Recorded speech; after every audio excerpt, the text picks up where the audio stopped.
Hey guys, it is me again. Today is let me look, guys. Monday, September the 24th, makes it day 268 on our Daily Bread Project 2012. Guys, I'm trying to get this video in earlier tonight.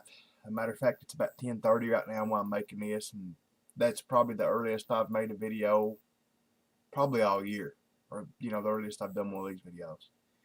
A couple different reasons I wanted to do that, guys.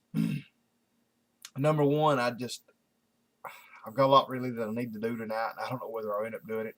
I've got about 3 or 4 carburetors that I need to do. I still need to work out, do my, well, not work out, do my cardio. I try to do 15 minutes of cardio every night.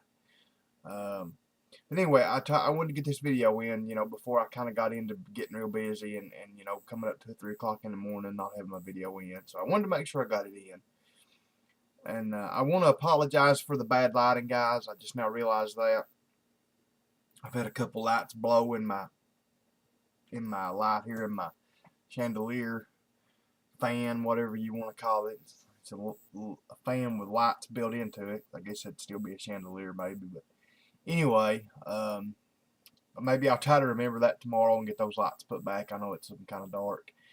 I want to apologize too. I know most of the people that see my video that I uploaded this evening, my ABS video, is most of you guys, so I wanted to also apologize on that for the shakiness of the camera at the beginning of it. Guys, I don't know why that done that. The original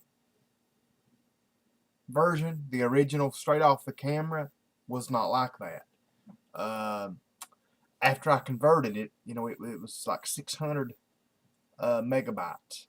And I had to convert it to a WMV file, so it didn't take like 6 hours to upload. So after I converted it, it got shaky. So just there at the beginning. So I don't know what caused that, but I do want to apologize for it. But go watch that video, guys. Like I said, I wish I was good like Eric the Car Guy and Scanner Danner. I mean, there's so much stuff I could show people if I could just, if I was as good as they are at showing this stuff.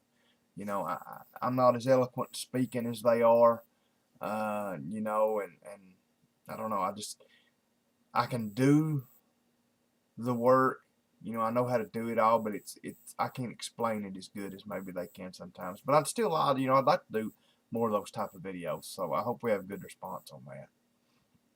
But moving along, guys, the thing I really wanted to ask you guys tonight was pray for me, and I know you always do, but pray for me and my family extra, guys.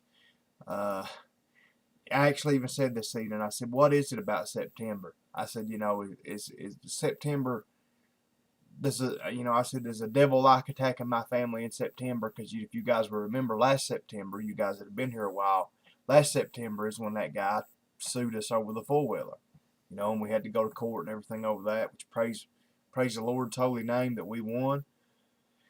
This September, guys, I've got another catastrophe. Got the papers today from the sheriff's department that some company has bought a old delinquent property tax on my property.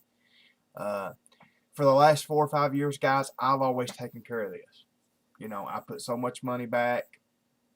I've got a set system I do. I put so much money from August till November. I set money aside, and come December when the property tax is due, I pay it. December 31st or whenever it's due. But anyway, guys, back in the day before I started doing that, Dad always paid it. And I love my dad to death, and he's one of the best men that God's ever put on this earth. And I mean, he's my, I thank the Lord always for what he's done, and he's been the man I could look up to, as far as he's always been a good godly man, following after the Lord. But Dad he's also one of these types that he's kind of got, or at least he used to have. He's not like this anymore really, but he used to have a little bit of the attitude. I just kind of throw stuff to the side and don't worry about it and it'll go away type of attitude. So anyway, like I said, he tended to do that with a few things back in the day. And like I said, back in the early 2000s when he was paying our property tax, there was a year that he didn't pay it. And so, you know, which probably, and may not could afford to pay it, probably couldn't, you know, when that was going on, you know, to be honest, that's back when I was in my wilder days, and, you know, I was blowing through a lot of money, so, you know, probably didn't have the money to pay it, but for whatever reason, guys, this one year it didn't get paid.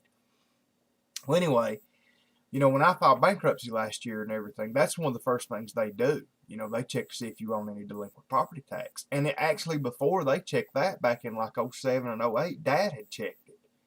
Well, anyway, I guess the reason that when we were checking and seeing that we did not owe any, because I wanted to make sure I didn't owe any delinquent property tax, the reason it was not showing that we owed any is because evidently this company had already bought it. Now, guys, I'm not going to get into the whole deal. I think that should be illegal. I don't think you should be able to buy somebody's property tax.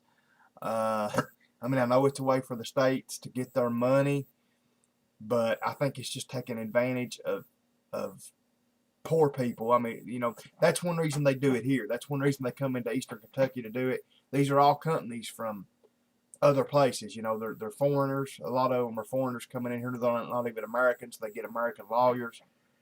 They're taking advantage of a poor group of people that they know that sometimes cannot pay their property tax. It's kind of like healthcare the other day. I heard somebody mention that about Obamacare, and I thought that was a good point. They were talking about, said, you know, Obama's coming up and thinks if he makes it law that everybody's got to have insurance, then everybody's going to have it, and that's going to fix everything. Well, you know, there's a reason why I don't have insurance, and there's a reason why a lot of people don't have insurance. It's because we can't afford it, you know, and just making it a law saying, oh, now you have to have it, that's not going to help anything, because all you're doing is forcing poor people that are barely getting by anyway to have to pay something else that they can't afford to pay. That's kind of the same deal with this property tax. I don't even think property tax should be legal.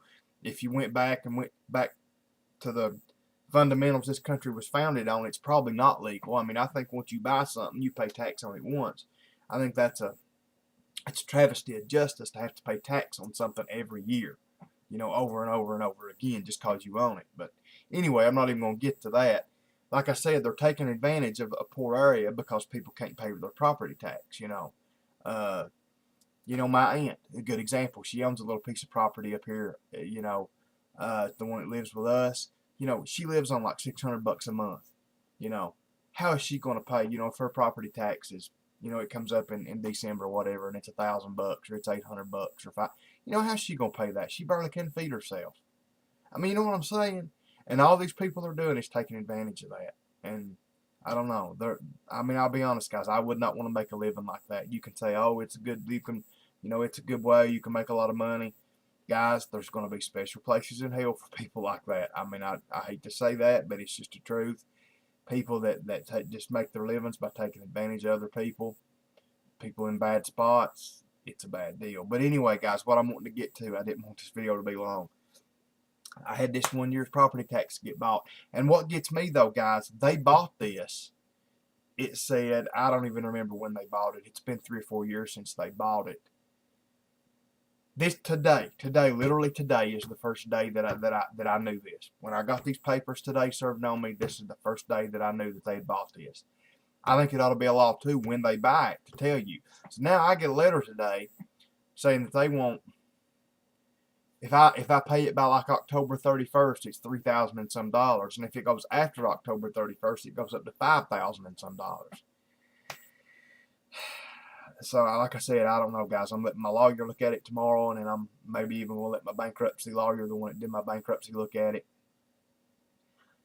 Just pray for me, guys, is what I'm getting at. Most of you probably knew where I was getting with this, but I tell you guys, I like to pass out today when I seen this. I said, you know, it never fails. And it's always right now. It's always going into winter. It's going into fall when our business is slowing down and kind of when I'm on edge anyway, because I'm kind of, you know, tense about worrying about our, you know, are we going to make enough money to get through the winter? Power bills are going to go up. This, you know, all these different things. But you know what, guys? I've got that faith that the Lord's going to get me through it. Guys, He got us through the lawsuit with the boy on the four-wheeler. He'll get us through this one way or the other. So, guys, I want y'all to pray for me. I want y'all to pray for me like I've said before, like you've never prayed before. Pray for me, please, guys. I really would appreciate that. Pray that we can, pray that we can get this reduced somehow, or make payments on it. If I wouldn't care to maybe send them $300, $400, $500 a month. I could, I'd rather do that as have to try to come up with the money at one time. So, anyway, guys, just pray for us. Pray that the Lord will give us a way through this and out of it, and I know that He will. Like I've preached before, guys, the Lord doesn't always, as a matter of fact, He hardly ever does.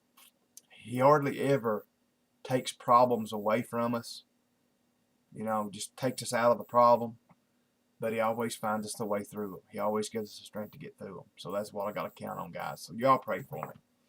So let's get to the important part tonight, guys. Of course, I just missed I've been watching Castle. Tonight was the new Castle came on, and I'm going to miss the ending of it here. I didn't really realize that I was going to be on here this long. Like I said, I planned on this video only being about 5 or 6 minutes long, but you know how that goes. I get to rattling sometimes. So Hebrews, guys, chapter 6, verse 7. Here we go. For land that has drunk the rain that often falls on it and produces a crop useful to those, excuse me, useful to those for whose sake it is cultivated, receives a blessing from God. But it bears thorns and thistles. But if it bears thorns and thistles, it is worthless and near to be accursed, and its end is to be burned. Though we speak in this way, yet in your case, beloved, we feel sure of better things, things that belong to salvation. For God is not unjust so as to overlook your work and the love that you have shown for His name in serving the saints, as you still do. And we desire each one of you to show the same earnestness, to have the full assurance of hope until the end, so that you may not be sluggish, but imitators of those who through faith and patience inherit the promises. For when God made a promise to Abraham, since he had no one greater by whom to swear, he swore by himself, saying, surely I will bless you and multiply you. And thus Abraham, having patiently waited, obtained the promise. For people swear by something greater than themselves, and in all their disputes, an oath is final for confirmation. So when God desired to show more convincingly to the heirs of the promise the unchangeable character of His purpose, He guaranteed it with an oath. So that by two unchangeable things, in which it is impossible for God to lie, and we know that it is, we who have fled for refuge might have strong encouragement to hold fast to the hope set before us. So anyway, guys, that's where I'm going to stop. I know we only got a couple more verses left in that chapter, but we'll finish those up and go into chapter 7 tomorrow night. Good Lord willing. Guys, I love you all again, and I thank you for everything that you do. And like I said, guys, just pray for us. Pray that the Lord will take care of us through these trials. And like I said, it's just one of those things, that the devil shoots his fiery darts at us, guys, but we got to have that faith. And when we have that faith, you know what that gives us? That gives us that hope, like it just said in that verse. And I preached that not too long ago. I preached that to have hope, we have to have faith. Atheists, people that don't believe in a greater hope, people that don't believe in something beyond what we have here on this earth, I don't see how they live, because, truly, without God and without faith, there is no hope. To me, anyway, I don't see how they have it. So, anyway, guys, I love you all. Thanks for being here. Like I said, keep praying for us. Good Lord willing, I'll be here tomorrow night. Maybe we'll have some better lighting, too. Until I see you all again, good night, and God bless.